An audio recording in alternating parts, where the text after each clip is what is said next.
Imagine a world just one step away from nuclear apocalypse. That's what happened in October 1962, when the United States and the Soviet Union were locked in the most dangerous confrontation of the Cold War.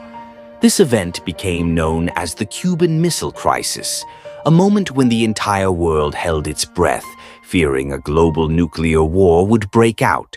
Today, we'll explore how this crisis began, how tensions escalated, and how the world ultimately escaped destruction. To understand the Cuban crisis, we must look at its background. In the early 1960s, the Cold War was at its peak.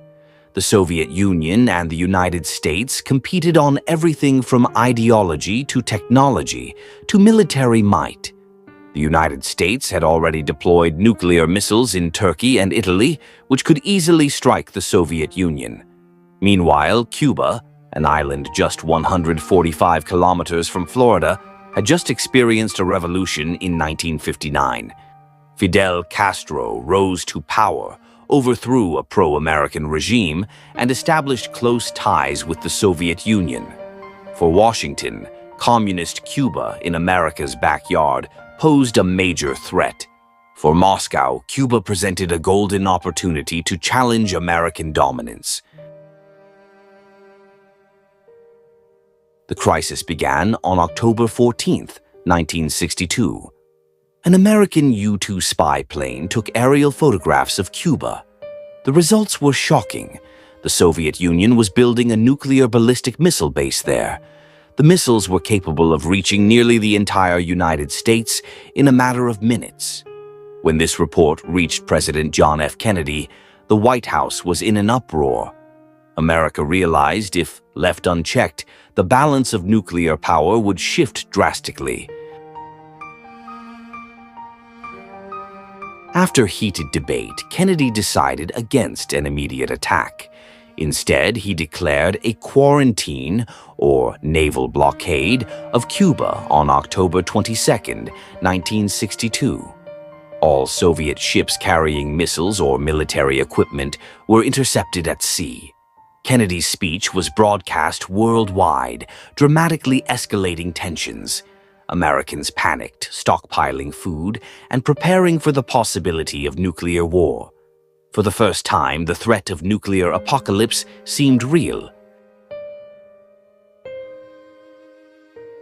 For nearly 2 weeks, the world held its breath. Soviet ships approached the blockade line. American fighter jets patrolled day and night. American nuclear forces were raised to the highest alert level. In fact, on October 27, 1962, a U-2 aircraft was shot down over Cuba, killing the American pilot. Many military officials urged Kennedy to launch a full-scale attack. Meanwhile, Soviet leader Nikita Khrushchev was also under pressure from his generals not to back down. Just one wrong decision could trigger a global nuclear war.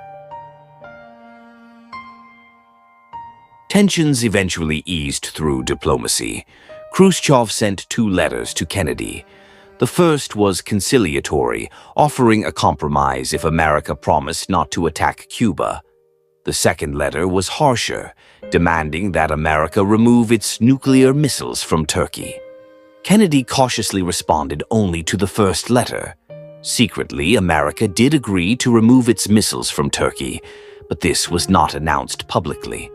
On October 28, 1962, Khrushchev finally announced that the Soviet Union would dismantle its missiles in Cuba. The world breathed a sigh of relief. The most dangerous nuclear crisis in history had been averted. The 1962 Cuban crisis demonstrated how fragile world peace is when nuclear weapons are involved. In just 13 days, humanity nearly became extinct due to a political misstep. However, this crisis also brought a new awareness: the importance of direct communication between Washington and Moscow.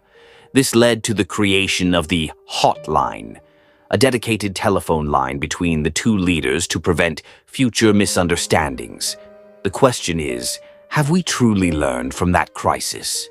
Or could the world be caught on the brink of nuclear apocalypse again?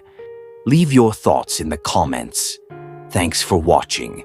Don't forget to like, share, and subscribe for more world history videos.